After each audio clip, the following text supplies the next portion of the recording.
Kita siang ini akan belajar tentang kebenaran firman Tuhan dan juga untuk introspeksi diri.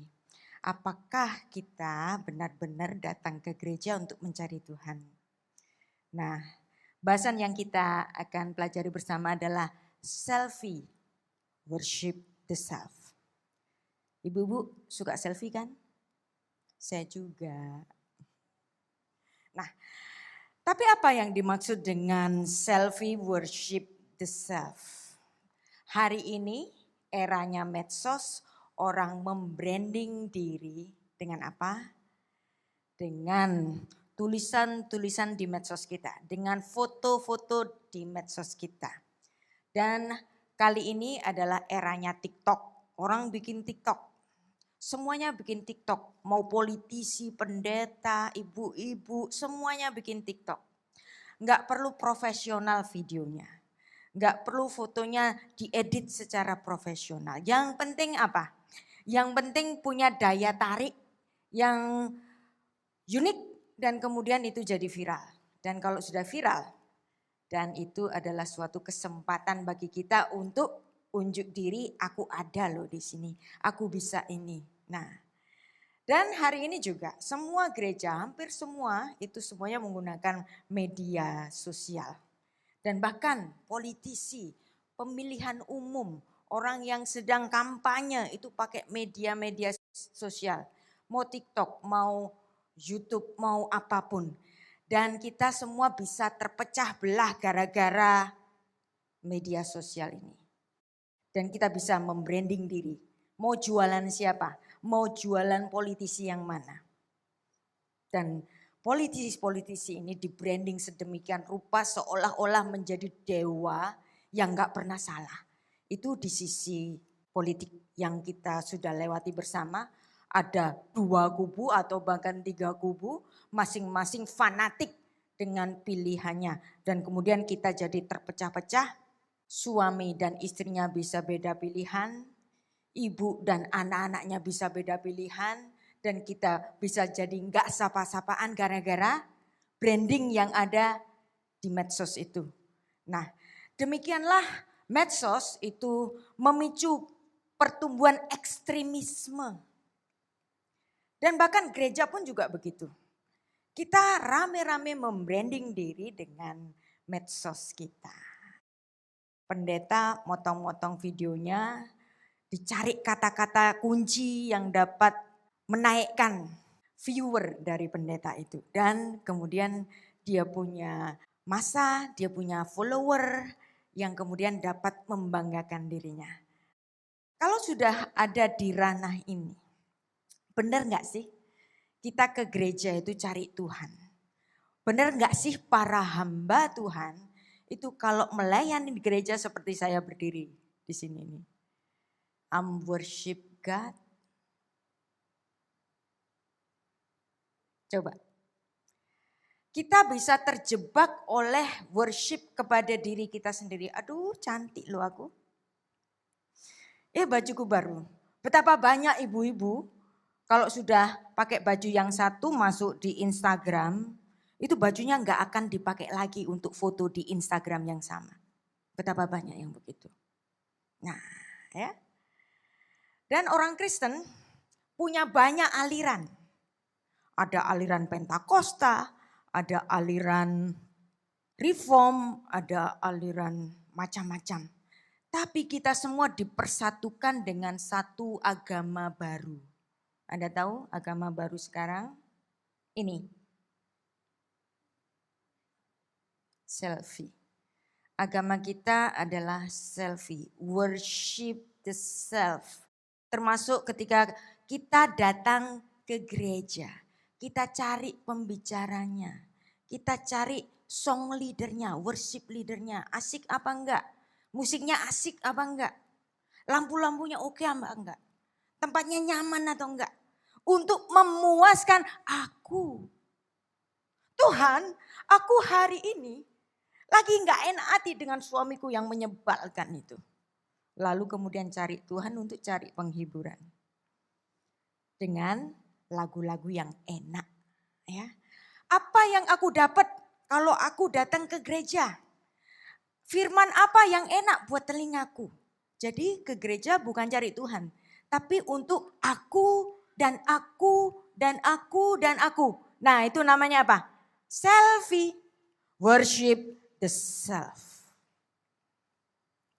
Anda tahu? Apakah kalau kita sedang worship the self, coba pikir-pikir sendiri. Kita worship God or worship the self?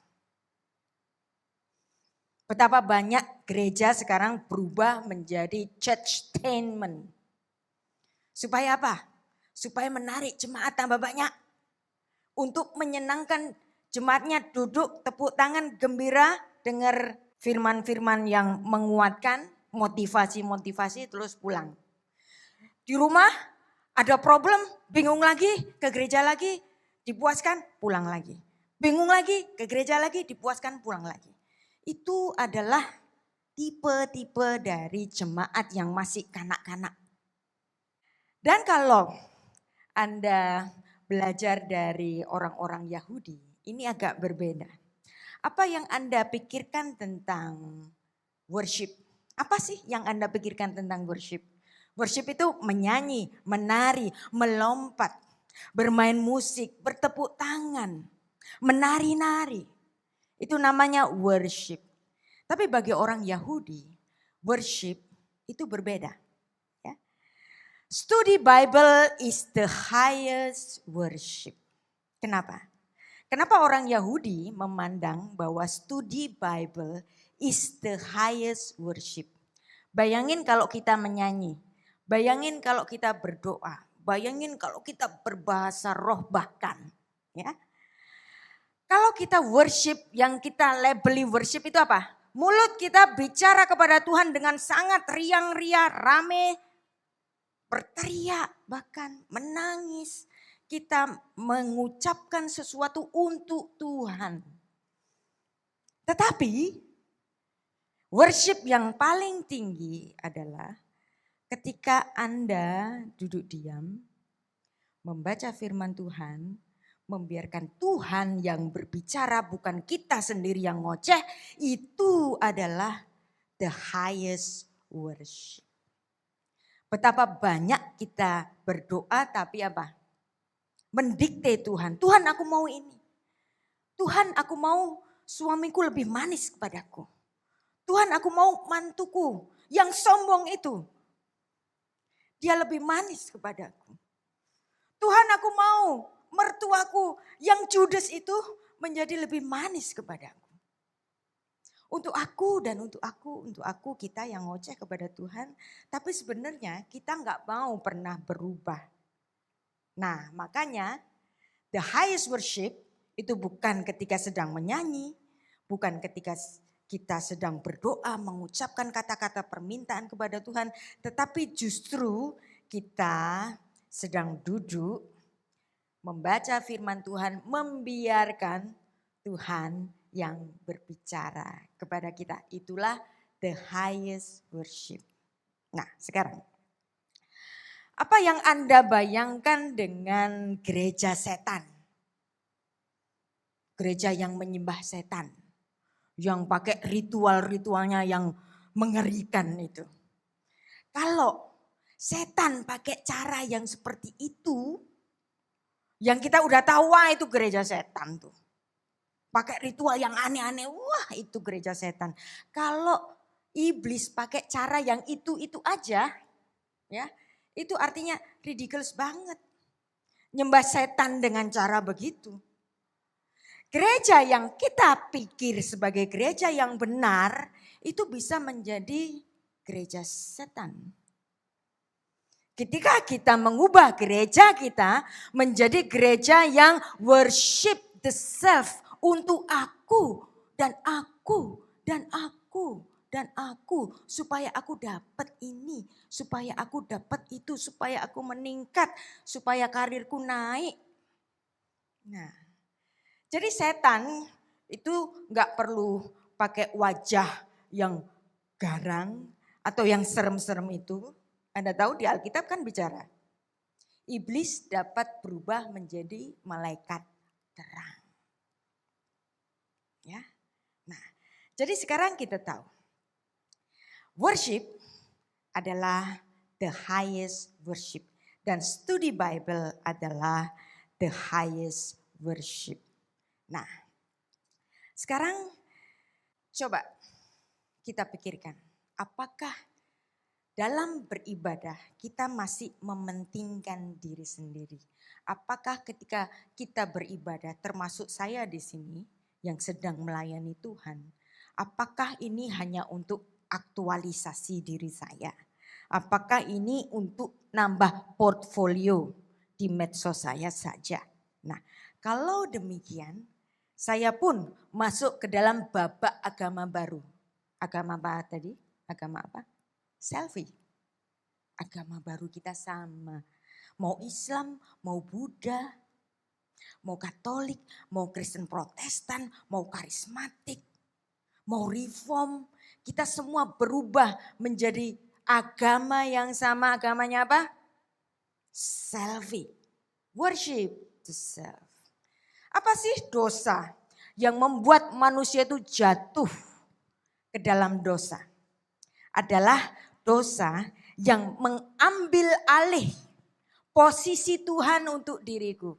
Dan itu terjadi sebagai dosa manusia yang pertama. The original sin. Buktinya ada di Kejadian 3 ayat 5. Tetapi Allah mengetahui bahwa pada waktu kamu memakannya, ini kata iblis, matamu akan terbuka dan kamu akan menjadi seperti Allah. Wow.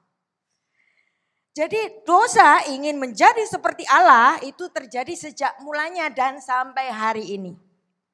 Dan bahkan banyak para hamba Tuhan pun terjebak.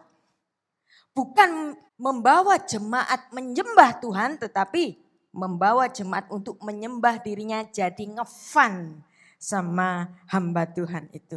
Menjadi seperti Allah.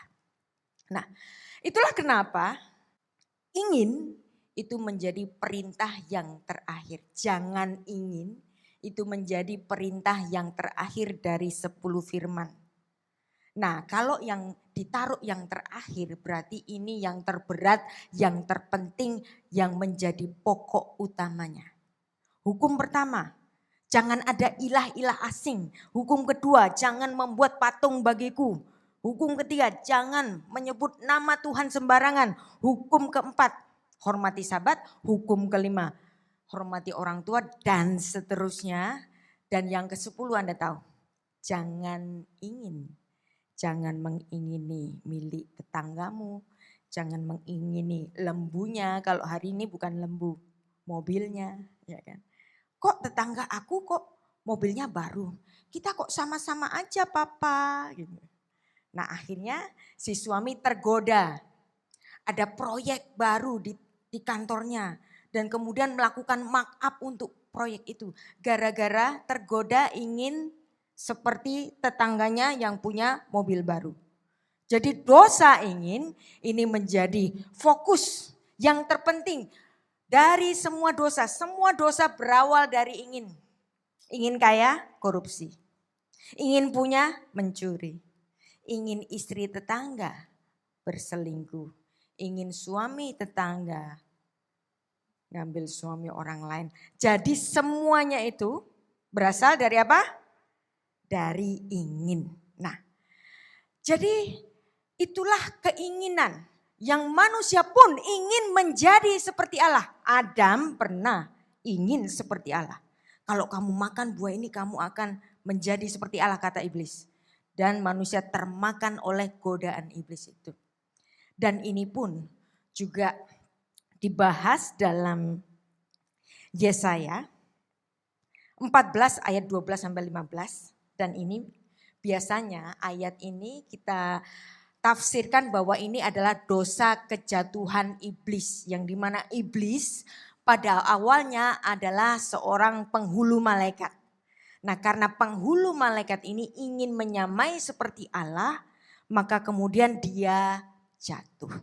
Ketika dia ingin seperti Allah, disitulah kejatuhannya. Demikian juga hamba-hamba Tuhan hari ini yang terkenal. Ketika dia menggantikan posisi Tuhan dengan posisi dirinya, itulah awal kejatuhannya. Ayat 14, aku hendak naik mengatasi ketinggian awan-awan, hendak menyamai yang maha tinggi. Nah biasanya ayat ini Yesaya 14 ayat 14 ini ditafsirkan kejatuhan iblis. Tapi ada juga penafsiran lain yang mengatakan bahwa ayat ini adalah ditujukan bagi Raja Babel yang namanya Hillel bin Shakhar. Dia saking berkuasanya sampai dia merasa nggak ada dewa lain seperti aku. Kemudian dia hendak menyamai yang maha tinggi dan itulah awal kejatuhannya. Demikian pun yang terjadi bagi seorang yang bernama Nimrod. Ya, beberapa waktu yang lalu kita belajar tentang Nimrod kan. Nimrod luar biasa sekali. Dia adalah keturunan dari Ham. Keturunan dari Ham memiliki anak Kush dan Kush ini punya anak yang namanya Nimrod. Kejadian 10 ayat 8. Dia seorang pemburu yang gagah perkasa di hadapan Tuhan, sebab itu dikatakan orang seperti Nimrod, seorang pemburu yang gagah perkasa di hadapan Tuhan. Wow, Anda tahu, jadi penguasa di bumi itu bukan keturunan Sem justru, tapi keturunan siapa? Keturunan Ham, anak Kush. Kush melahirkan Nimrod dan cerita mengenai Nimrod itu ditulis sebelum Musa bercerita tentang Abraham. Berarti Nimrod ini adalah sosok yang luar biasa. Tapi seorang penguasa terbesar pada zamannya, seorang emperor pertama yang ditulis di Alkitab. Dia terjebak untuk penyembahan kepada dirinya. Dan ini terjadi kepada setiap orang yang memegang pucuk pimpinan sebagai raja atau sebagai presiden. Dia pasti kalau kelamaan akan lupa diri, nganggap dirinya dewa. Terjadi juga di negeri ini bukan? Juga kata mereka, marilah kita dirikan bagi kita sebuah kota dengan menara yang puncaknya sampai ke langit. Langit itu apa sih? Di sini adalah figuratif. Langit adalah tempat Allah bertahta. Dan Nimrod mau membangun menara yang puncaknya sampai ke langit. Dia ingin menjadi seperti Allah dan dia ingin membuat nama. Nah, dari kesombongannya seperti ini yang ingin seperti Allah, maka kemudian Tuhan memberikan momen itu sebagai kejatuhannya. Dan ini juga dibahas dalam Yeskiel 31 ayat 14. Semuanya ini terjadi supaya segala pohon yang di tepi air jangan meninggikan dirinya. Yang puncaknya dijulurkan sampai ke langit. Orang membranding dirinya, selfie agama baru. Dengan suatu bangunan pohon yang baru sampai ke langit untuk mencapai yang maha tinggi. Dan itu dilakukan oleh Nimrod dan itu adalah titik kejatuhannya. Maka kalau ada pemimpin yang lupa diri, semuanya dibabat habis karena dia yang sedang berkuasa, disitulah titik awal dari kejatuhannya. Dan Alkitab menarik. Alkitab itu sangat indah sekali. Alkitab mengajari kita untuk memiliki hubungan relationship dengan Tuhan. Dan Anda lihat kalau waktu Anda membaca Alkitab ketika Tuhan Yesus memanggil murid-muridnya. Dia mengatakan apa? Ikutlah aku. Jadi ajakan untuk ikutlah aku adalah berelasi. Dan relasi ini adalah hal yang penting dalam mengikut Tuhan. Dan hukum utama bagi orang Yahudi dan termasuk hukum utama bagi kita, karena ini juga disebut oleh Tuhan Yesus dalam perjanjian baru, adalah hukum Shema. Ulangan 6 ayat 4. Shema Israel, Adonai Eloheinu, Adonai Echad. Dengar Israel, Tuhan itu Allah kita, Tuhan itu Esa. Jadi hukumnya apa? Hukumnya mendengar. Kalau Anda membaca Alkitab bahasa asli Ibrani, kata taat itu enggak ada. Yang ada cuman kata dengar. Nah, ini menarik sekali. Bukankah dalam keagamaan prinsip utama yang ditekankan adalah ketaatan, bukan? Ya kan? Tetapi dalam bahasa asli Ibrani, Di dalam perjanjian lama nggak ada kata taat. Kalau Anda menemukan kata taat, obey, itu hanya ada di Alkitab terjemahan. Bahasa aslinya itu mendengar.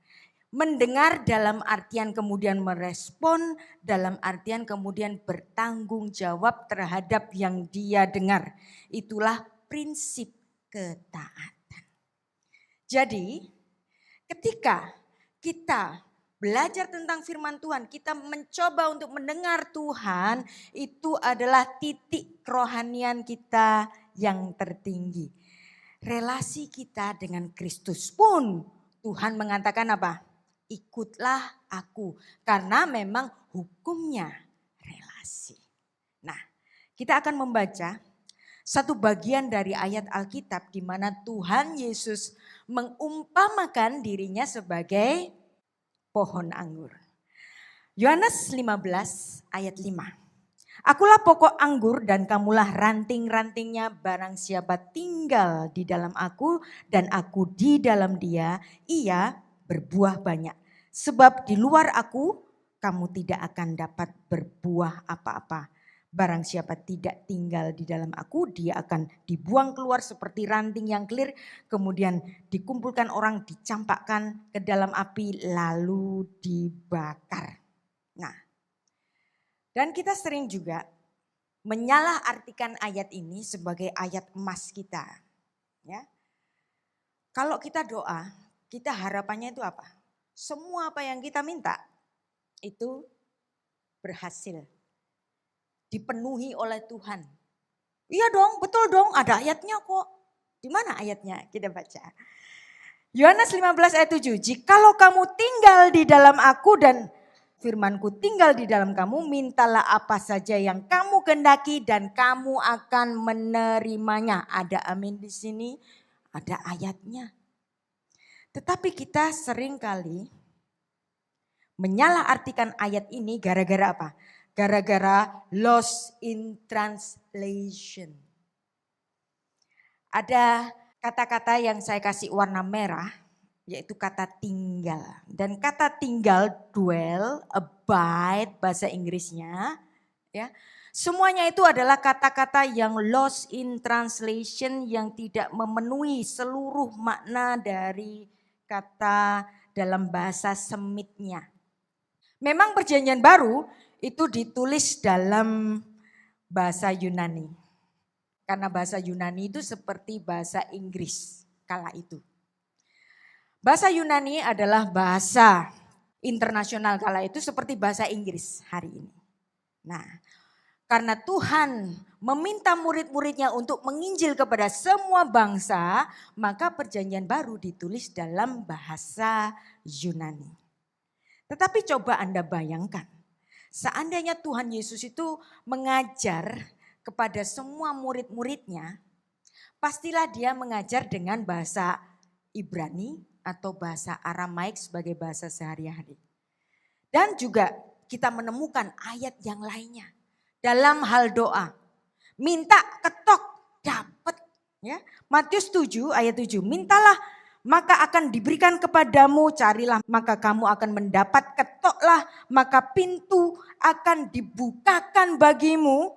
Karena setiap orang yang meminta menerima, dan setiap orang yang mencari mendapat, dan setiap orang yang mengetok baginya pintu dibukakan.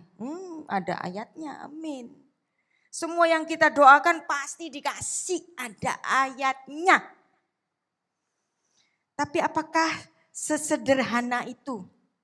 Coba kalau Anda ibu-ibu berdoa, doanya model apa sih? Mungkin seperti doa-doa ini. Tuhan, anakku sedang akan job interview, tolong beri kesuksesan. Tuhan, kami ingin membeli rumah baru, tolong pilihkan lingkungan yang baik untuk kami. Tuhan, tolong beli kami kesehatan. Tuhan, tolong angkat bebanku. Wah. Apakah doa-doa ini salah? Salah enggak? Enggak salah. Tetapi doa-doa ini adalah doa-doa yang selfie. Doa-doa yang egosentris. Doa yang matre. Kebutuhan di bumi. Itu aja yang kita doakan hari demi hari. Begitu bukan? Doanya enggak salah. Apa yang Anda minta akan diberi. Tapi apakah sesederhana ini? Apakah kita akan terus menerus seperti taman kanak-kanak. Seperti anak yang berumur 5 tahun balita yang hanya meminta saja yang pasti akan dikasih oleh papa mamanya. Jadi di sini kita perlu menempatkan diri seperti titik kerohanian dari Raja Daud. Raja Daud dalam titik kerohaniannya yang tertinggi, dan ini ayat ini sangat terkenal, dan kita tidak merasa bahwa ini adalah doa yang diucapkan oleh seseorang yang telah masuk pada titik kerohanian tertinggi. Menarik. Kita baca Mazmur 23 ayat 1. Mazmur Daud, Tuhan adalah gembalaku, takkan kekurangan aku. Dibaringkan aku di padang yang berumput hijau, ia membimbing aku ke air yang tenang.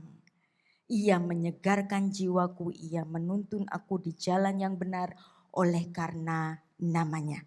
Sekalipun aku berjalan dalam lembah kekelaman, aku tidak takut bahaya sebab engkau bersertaku. Gadamu dan tongkatmu itulah yang menghibur aku. Engkau menyediakan hidangan bagiku di hadapan lawanku. Engkau mengurapi aku dengan minyak. Pialaku penuh berlimpah. Kebajikan kemurahan belaka mengikuti aku seumur hidupku. Aku akan diam di dalam rumah Tuhan sepanjang masa. Ayat ini kalimat-kalimatnya sederhana. Tapi memiliki satu titik kerohanian tertinggi. Adonai Roy, Lo Eksar bahasa Ibraninya. Dan ini diterjemahkan oleh bahasa Indonesia, kalau Tuhan adalah gembalaku, takkan kekurangan aku. Bahasa Inggrisnya menarik, agak mirip dengan bahasa asli Ibraninya. The Lord is my shepherd, I shall not want. NIV-nya juga menarik. The Lord is my shepherd, I shall not be in want. Kalau saya mau terjemahkan secara harfiah, Raja Daud dalam titik kerohaniannya yang tertinggi. Kalau Tuhan adalah gembalaku, Adonai Roy, Lo Eksar, aku gak perlu ingin. Wow, Anda tahu tadi 10 firman Tuhan. Jangan ingin itu ditaruh di pamungkas yang ke-10. Kenapa? Karena itulah yang terpenting. Semua dosa berasal dari ingin. Orang yang memiliki titik kerohanian yang tertinggi adalah orang yang sudah tidak ingin apa-apa lagi. Dia sudah selesai dengan dirinya. Raja Daud sudah selesai dengan dirinya. Dia menjadi penguasa, dia menjadi orang yang berada, dia menjadi orang yang terhormat. Dia tahu aku sudah gak perlu apa-apa lagi Tuhan. Aku gak perlu ingin. Nah, kalau perhatikan, doa-doa kita masih banyak minta untuk aku. Itu adalah doa yang egosentris. Bisakah kita masuk ke dalam titik kerohanian tertinggi seperti Raja Daud, yang walaupun kalimatnya sangat sederhana. Kalau Tuhan gembalaku, ingin, gak sempet. Karena apa yang kita punya itu adalah yang terbaik, yang sudah disediakan untuk kita. Ada amin di sini ibu-ibu. Betapa banyak kita mengeluh setiap hari. Mengeluh pekerjaan, anak-anak yang gak dengerin kita. Suami yang gak dengerin kita. Iya kan? Kita mengeluh, Tuhan kok gini, Tuhan kok gini. Aku mau ini. Tapi di titik kerohanian yang tertinggi. Tuhan, ketika Engkau gembalaku, aku gak perlu ingin. Karena kalau Tuhan jadi gembala kita dan bahkan dia datang ke bumi sebagai manusia untuk melayani kita supaya kita jangan binasa. Perhatikan bapak-bapak, ibu-ibu ya, enggak peduli bapaknya itu presiden, enggak peduli bapaknya bupati atau gubernur ya. Pasti ada satu saat dia akan menekukkan lututnya untuk membantu memakaikan sepatu anaknya yang masih umur 5 tahun. Ada amin? Kalau dia yang maha tinggi menekukkan lututnya untuk anaknya dan itu untuk kita. Perlu nggak sih si anak ini harus minta. Maka Raja Daud mengatakan kalau Tuhan gembalaku, aku nggak perlu ingin. Lo eksar. Ingin, gak sempat. Karena Allah adalah gembala kita. Nah, makanya melalui perumpamaan bahwa Yesus adalah pokok anggur yang benar, baiklah ini menjadi catatan bagi kita semua. Akulah pokok anggur yang benar. Dan barang siapa tinggal di dalamku ayat 4, dan aku tinggal di dalam kamu seperti ranting tidak dapat berbuah dari dirinya sendiri. Kalau dia tidak tinggal di dalam pohon anggur itu. Kenapa saya selalu ngasih kata tinggal, saya kasih warna merah. Dan ada kata tinggal di dalam Yohanes pasal 15 ini ada 5 kali. Ayat 5, akulah pokok anggur dan kamulah ranting-rantingnya, barang siapa tidak tinggal di dalam aku dan aku tidak di dalam dia, ia berbuah banyak sebab di luar aku kamu tidak dapat berbuah apa-apa. Ayat 6, barang siapa tidak tinggal di dalamku, ia dibuang seperti ranting menjadi kering kemudian dikumpulkan dan dicampakkan lalu dibakar. Ayat 7, ya, ayat emas. Kita menaruh ini ayat emas. Jikalau kamu tinggal di dalamku dan firmanku tinggal di dalammu, minta apa saja akan diberi. Dalam hal ini Bapakku dipermuliakan. Ini adalah suatu janji yang sangat manis. Tetapi kita perlu tahu apa sih yang dimaksud dengan tinggal di sini. Nah, anggur adalah salah satu buah yang hidup subur di tanah suci. Demikianlah Yesus mengumpamakan dirinya dengan hal-hal yang dilihat oleh orang banyak itu. Nah, kata anggur dalam bahasa Ibrani itu gefen. Dan kata gefen itu memiliki arti namerik yang jumlahnya itu ada 133. Nah, jadi bahasa Ibrani setiap hurufnya itu ada nilai-nilai numeriknya, ya, menarik.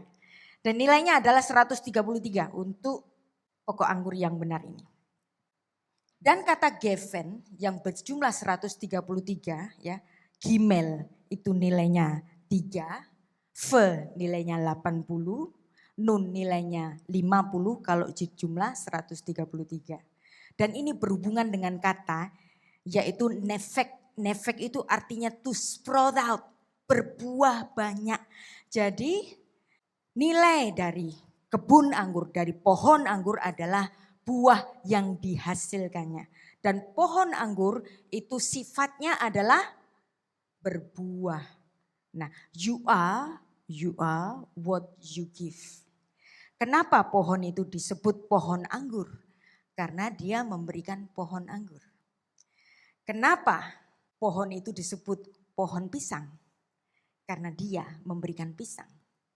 Kenapa pohon itu disebut pohon mangga?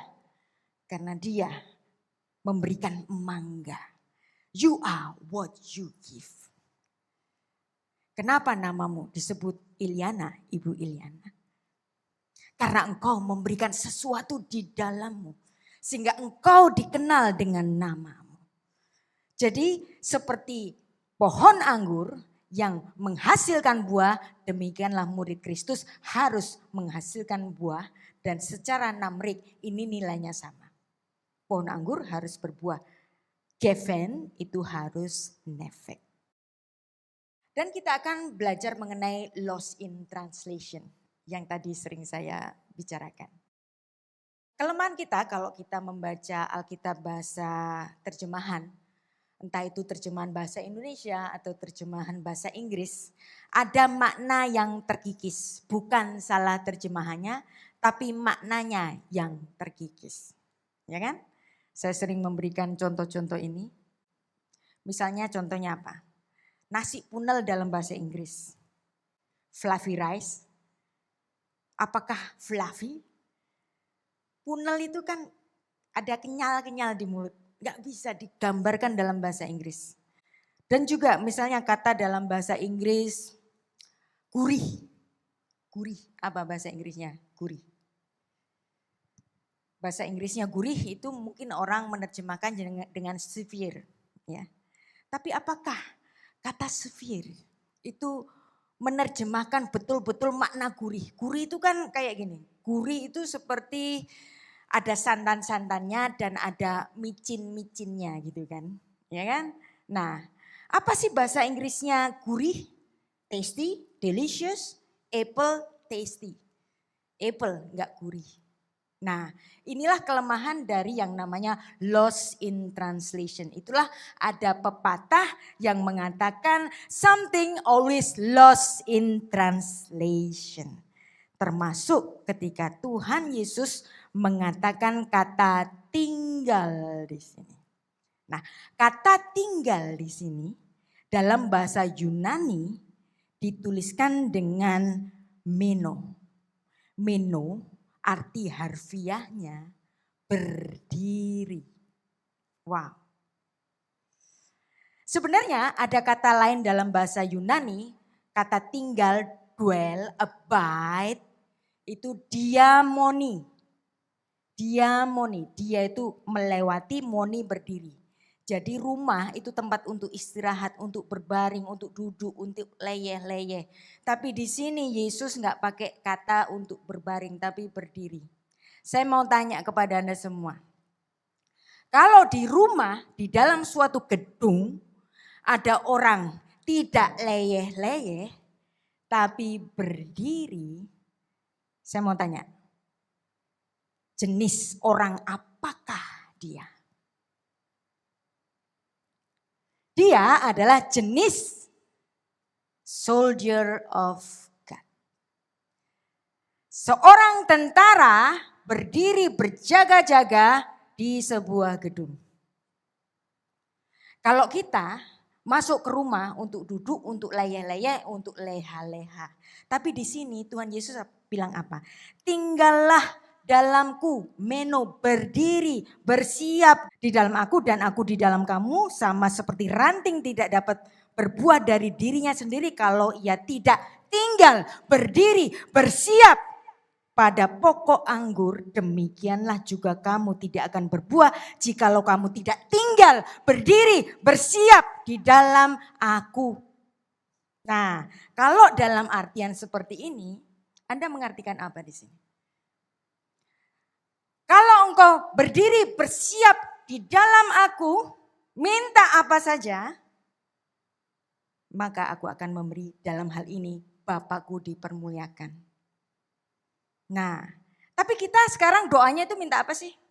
Tuhan, aku mau mobil baru supaya enak, lebih nyaman. Suspensionnya lebih empuk. Bukankah begitu kalau kita berdoa?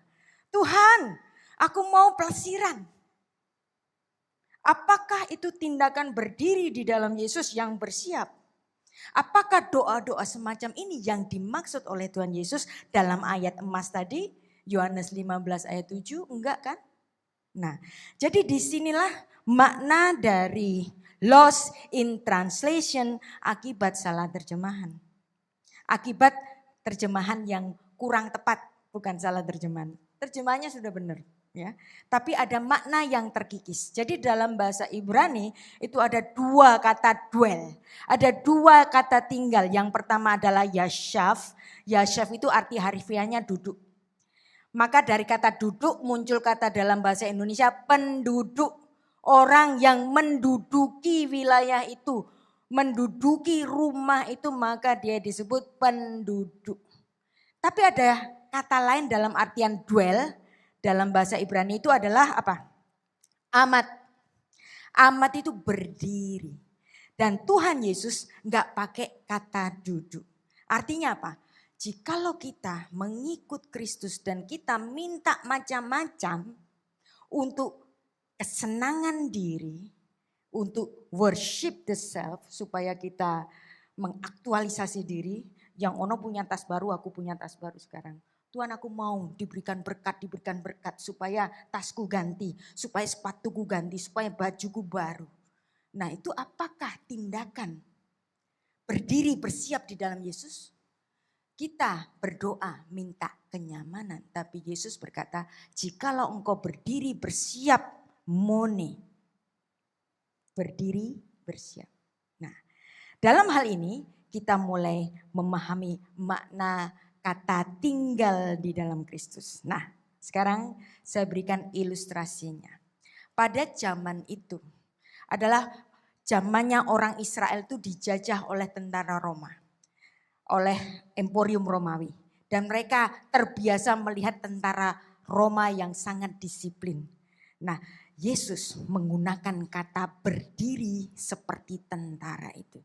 Tinggallah, berdirilah siap di dalam aku dan aku di dalam kamu. Bahasa Ibraninya, walaupun Perjanjian Baru ditulis dalam bahasa Yunani, tapi Yesus ngomong sama murid-muridnya yang sesama orang Yahudi, pastilah dia ngomong begini. Imdubi, berdirilah bersiap di dalam aku dan aku berdiri bersiap di dalam kamu. Jadi di sini adalah perikop yang sangat penting.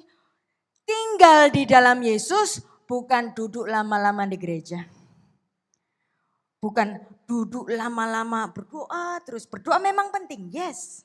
Saya yakin bahwa doa adalah seperti nafas orang yang beriman kepada Tuhan. Tapi apakah doa saja tanpa karya? Doa dalam kesiapan. Jadi doa yang tinggal di rumah tetapi di dalam kesiapan kita berdiri bersiap. Nah, dalam hal ini kita diajar oleh Yesus untuk selalu berdiri bersiap. Dan menarik juga. Ini menarik. Keren banget. Ayat yang sering kita baca juga. Jangan gelisah hatimu, percaya kepada Tuhan dan aku. Di rumah Bapa ada banyak tempat. Dan aku pergi meninggalkan engkau untuk menyiapkan tempat bagi engkau. Nah, kata tempat di sini. Lagi-lagi Yesus pakai figuratif kata berdiri. Yohanes 14 ayat 2. Di rumah Bapakku ada banyak tempat tinggal. Bahasa Inggrisnya nulis apa? Mansion. Istana. Kalau kita tinggal di istana, kita sebagai anak-anak raja, kita menjadi orang-orang yang dilayani gitu. Pikiran kita kan begitu. Oh, nanti para malaikat melayani kita anak raja. Tetapi sebenarnya bahasa asli menuliskan apa di sini? Moni. Moni berasal dari kata yang sama dengan Yohanes pasal 15, yaitu apa? Berdiri. Wow. Berarti kalau kita nanti masuk ke kerajaan surga, ya walaupun mungkin agama sebelah itu mengatakan kalau nanti masuk ke surga nanti akan bersama para bidadari, kemudian ada pesta pora di situ, ya. Ya memang Alkitab juga menuliskan bahwa nanti ada pernikahan anak domba. Pesta pernikahan anak domba, tetapi yang dimaksud rumah Bapa di sini adalah tempat berdiri. Apa yang dimaksud dengan tempat berdiri? Berarti kita di surga itu bukan leha-leha. Bukan nanti akan sauna, akan massage, akan facial. Bukan. Tetapi kita akan bekerja sama menjadi rekan sekerja dari Tuhan. Yesus mengatakan rumah Bapa bukan mansion seperti mansion place yang kita gambarkan seperti di dunia ini. Tetapi tempat berdiri, tempat bekerja. Karena surga adalah tempat bekerja. Itulah kenapa Tuhan Yesus mengatakan demikian. Tuhan Yesus gak pernah ngomong bahwa Bapakku di surga sedang masas. Bapakku di sorga sedang tidur-tidur, lagi santai dia di sana. Enggak. Tuhan Yesus mengatakan apa? Bapakku bekerja sampai sekarang, maka aku pun bekerja juga. Berarti Tuhan di rumah Bapa, di tempat dia bertata, dia bukan leha-leha, dia bekerja. Tetapi kerjanya kayak gimana sih? Nah, kerja kita nanti kalau di sorga itu akan seperti kerjanya Adam sebelum dia jatuh ke dalam dosa. Karena ketika Adam diciptakan bukan untuk bermain-main dengan binatang-binatang itu. Adam bukan diciptakan untuk tidur-tiduran. Tetapi Adam diciptakan, ditempatkan di Taman Eden untuk mengusahakan taman itu. Kalau mengusahakan taman itu berarti bekerja. Kejadian 2 ayat 15. Kata mengusahakan dalam bahasa Ibrani itu avoda. Dari kata avoda muncul kata ibadah. Jadi kata avoda, ibadah itu punya dua arti. Yang pertama worship, yang kedua to work. Jadi kalau sampai hari ini pun kita ditanya, kalau kita tanya orang Yahudi itu kalau bicara avoda ya kerja, avoda ya ibadah. Jadi pekerjaan kita adalah ibadahmu. Anda berprofesi sebagai apa? Anda berprofesi sebagai guru, maka guru itu akan menjadi ibadahmu. Jika Anda menjadi dokter, maka dokter itu menjadi sarana ibadahmu. Jika Anda berprofesi sebagai seorang pedagang, maka daganganmu adalah ibadahmu. Kita bersaksi bahwa kita adalah murid Kristus dalam setiap pekerjaan kita. Nah, jadi inilah Adam memang sejak mulanya diciptakan untuk bekerja, untuk mengusahakan, bukan untuk leha-leha. Tapi kerjanya Adam waktu itu tidak seperti sekarang ini kita manusia yang kalau untuk cari rezeki harus berpeluh.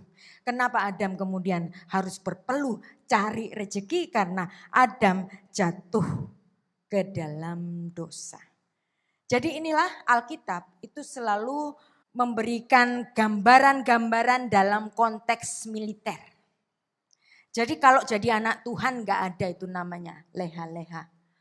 Ketika engkau tinggal di dalamku itu artinya tinggal bersiap di dalamku. Konteks militer kerajaan surga ditulis dalam Wahyu 1 ayat 8. Akulah Alfa dan Omega. Firman Tuhan Allah yang ada, yang sudah ada, yang akan datang, yang maha kuasa. Nah kata yang maha kuasa ini terlalu soft terjemahannya. Bahasa asli Yunaninya itu ditulis dengan ho pantokrator. Yang maha kuasa yang sebenarnya kemahakuasaannya ini dalam konteks militer. Yang bahasa Ibraninya adalah Elohe Sefaot. Tuhan bala tentara sorga. Kalau Tuhan adalah panglima bala tentara sorga dan kita adalah para tentaranya. Sifat tentara itu bukan leha-leha tetapi selalu bersiap berdiri. Inilah yang membuat kita selalu salah berdoa. Kita selalu berdoa untuk apa? Untuk kenyamanan kita. Ya kan? Tetapi ternyata Alkitab selalu menggambarkan menjadi anak-anak Tuhan adalah menjadi bala tentaranya. Termasuk juga Yesaya 37 ayat 16 di sini ada Adonai Sefaot. Tuhan semesta alam. Ini juga terjemahan yang sangat soft, terlalu soft padahal ini konteksnya adalah konteks militer. Yang dimana Tuhan itu digambarkan sebagai Tuhan panglima bala tentara surga.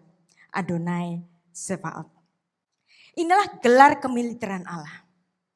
Bahwa dia adalah Ish Milchama, Adonai Shmo. Dan dia disebut Kurios Pantokrator. Adonai Sefaot, Tuhan bala tentara surga. Nah, Sekarang dari apa yang saya jelaskan di sini, kita sudah mengerti apa yang dimaksud dalam perumpamaan Tuhan Yesus dalam Yohanes 15 ayat 5. Kita sekarang membacanya demikian. Akulah pokok anggur yang benar, kamulah ranting-rantingnya. Barang siapa tinggal, bersiap, berdiri seperti tentara, maka aku ada di dalam dia yang juga berdiri bersiap. Dan ia akan berbuah banyak. Anda ingin berbuah banyak, Anda harus bekerja. Anda nggak bisa minta kenyamanan. Sebagai seorang gembala misalnya, sebagai seorang hamba Tuhan, jangan meminta kenyamanan. Karena kenyamanan itu bukan option. Optionnya apa di sini? Hanya satu, berdiri, bersiap bersama Tuhan untuk memberikan buah-buah yang banyak. Dan itu adalah kerja kita. Imdubi, berdirilah di dalam aku, kata Tuhan Yesus. Nah, kalau kita sudah begini, kita tahu maksud Tuhan Yesus, di mana kita melekat, menempel kepada sang pokok anggur. Orang-orang Yahudi ada yang percaya Yesus dan mereka disebut mesianik. Dan para mesianik ini menggambarkan perjamuan kudus itu dengan bahasa Ibrani defekut. Dari kata dafak, dafak itu artinya mencium, berciuman. Saking dekatnya kita dengan Sang Kristus, maka setiap persekutuan antara Kristus dan mempelai perempuannya, yaitu gerejanya, digambarkan dengan berciuman. Dengan cara berdiam, berdiri, bersiap di dalam Kristus, maka kita akan berbuah banyak. Sebaliknya, bagi orang-orang yang tidak berdiri, bersiap seperti tentara, maka dia tidak menghasilkan buah, maka kemudian dia dicabut dan kemudian rantingnya akan dibakar. Dan ini adalah peringatan dari Tuhan kita Yesus Kristus. Apa yang dijabarkan oleh Tuhan Yesus dalam Yohanes pasal 15 ini dipahami oleh Rabi Shaul, Rasul Paulus. Yaitu dengan bersiap untuk mengerjakan keselamatan. Filipi 2 ayat 12. Hai saudara-saudaraku yang kekasih, kamu senantiasa taat, karena itu tetaplah kerjakan keselamatanmu dengan takut dan gentar. Dan ini adalah wujud kesiapan kita. Kalau ikut Tuhan bukan leha-leha, bukan untuk minta leye-leye. Kebutuhan kita pasti dipenuhi oleh Tuhan.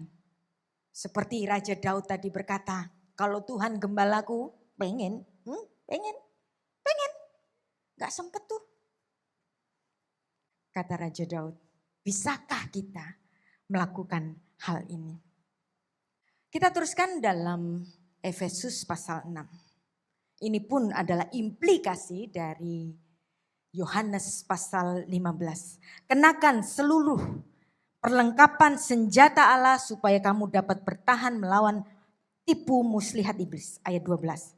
Karena perjuangan kita bukan melawan darah dan daging, tetapi melawan pemerintah-pemerintah, melawan penguasa-penguasa, melawan penghulu-penghulu dunia yang gelap ini, melawan roh-roh jahat di udara. Sebab itu ambillah seluruh perlengkapan senjata Allah supaya kamu dapat mengadakan perlawanan pada hari yang jahat itu dan tetap apa?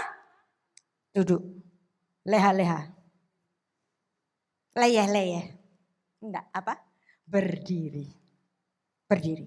Ya, sesudah kamu menyelesaikan segala sesuatu. Jadi inilah kita sebagai laksar Kristus harus stay ready di dalam Tuhan Yesus.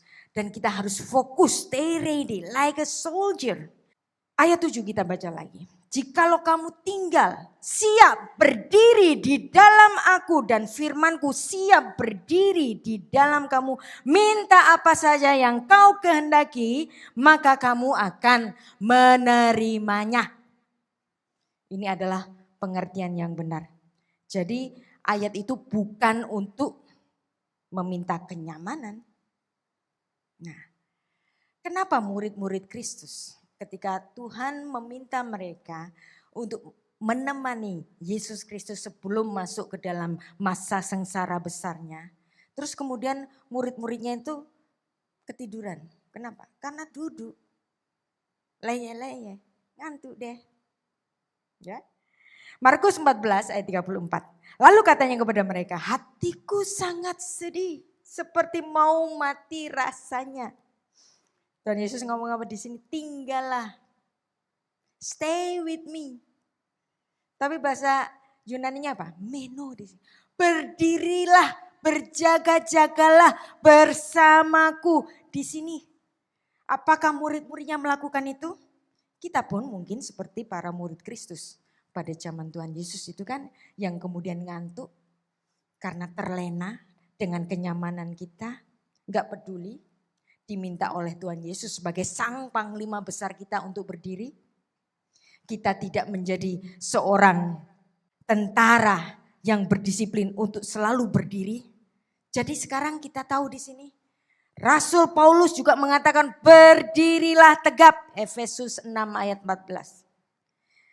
Dan menggunakan senjata-senjata perang. Yang pertama adalah berikat pinggangkan kebenaran. Yang kedua berbaju jirahkan keadilan. Dan kemudian yang ketiga, kakimu berkasutkan kerelaan, memberitakan Injil, damai sejahtera. Dan kemudian senjata keempat adalah perisai iman. Sebab dengan perisai itu kamu akan dapat memadamkan semua panah api dari si jahat. Yang ayat 17 yaitu peralatan perang yang kelima adalah terimalah helm keselamatan, ketopong keselamatan.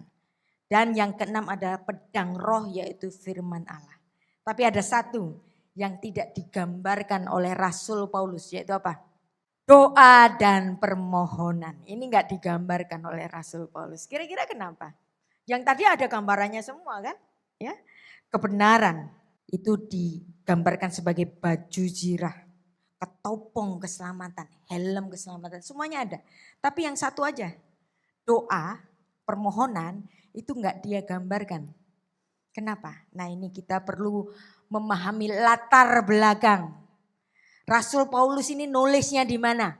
Nah, ketika Rasul Paulus nulis kitab Efesus, dia menulisnya di dalam penjara dan penjara itu di penjara di Roma. Nah, kalau di dalam penjara berarti ada di mana?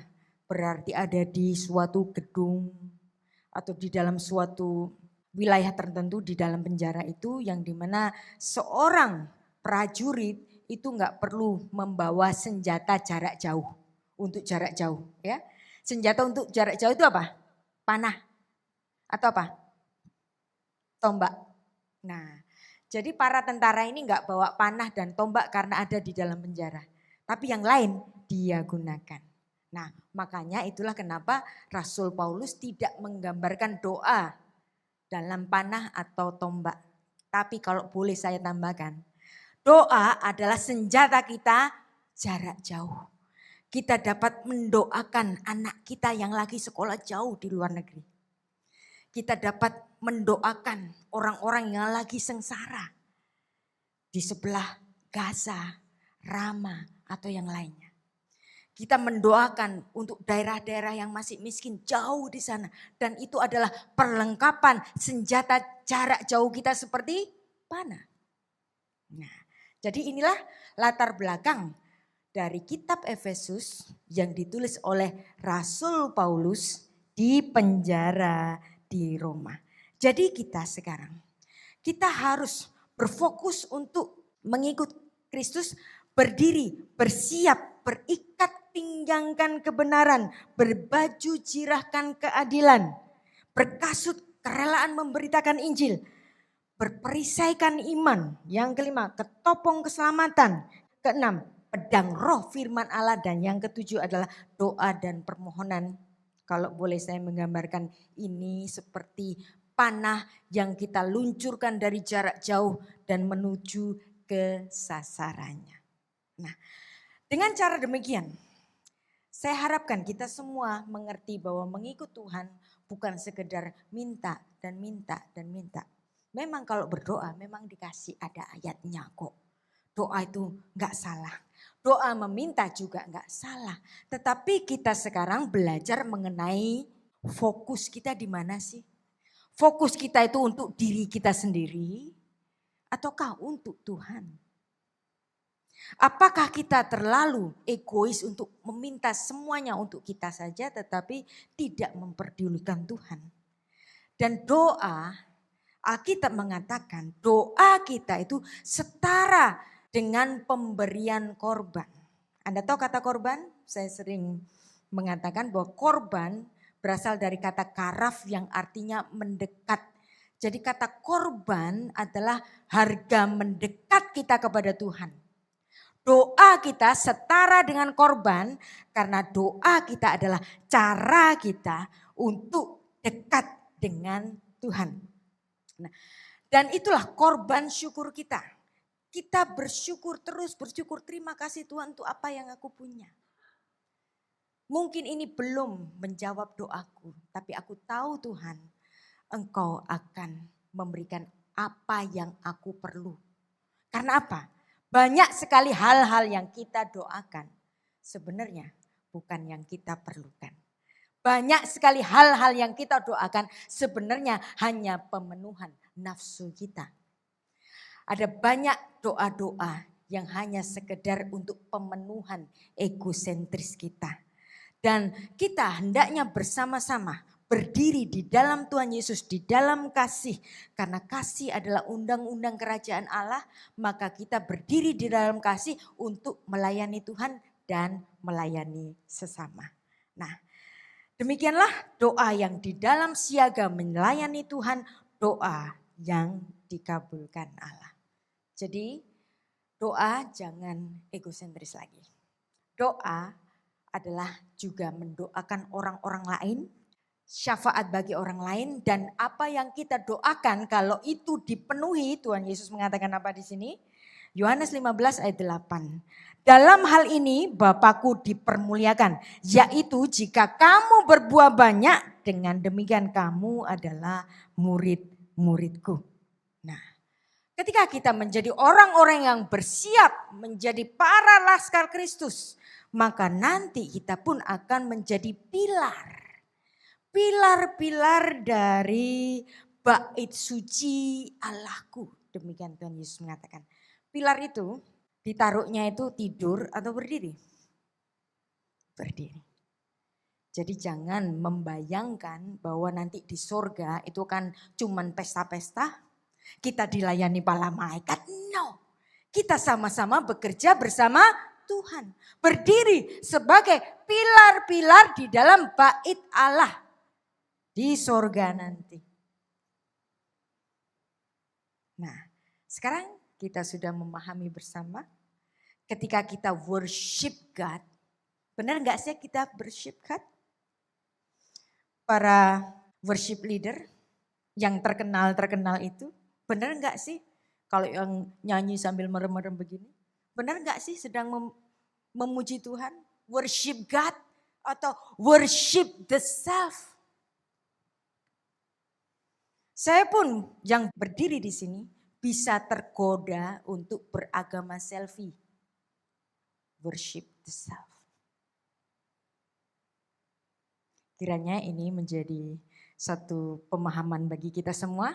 Mari kita berdiri, saya undang song leader, singer, dan musisi untuk memahami ayat ini. Supaya kita jangan salah dalam mengikuti Tuhan. Bahwa mengikut Tuhan bukan untuk hidup nyaman. Tetapi berdiri bersiap bersama Tuhan Yesus.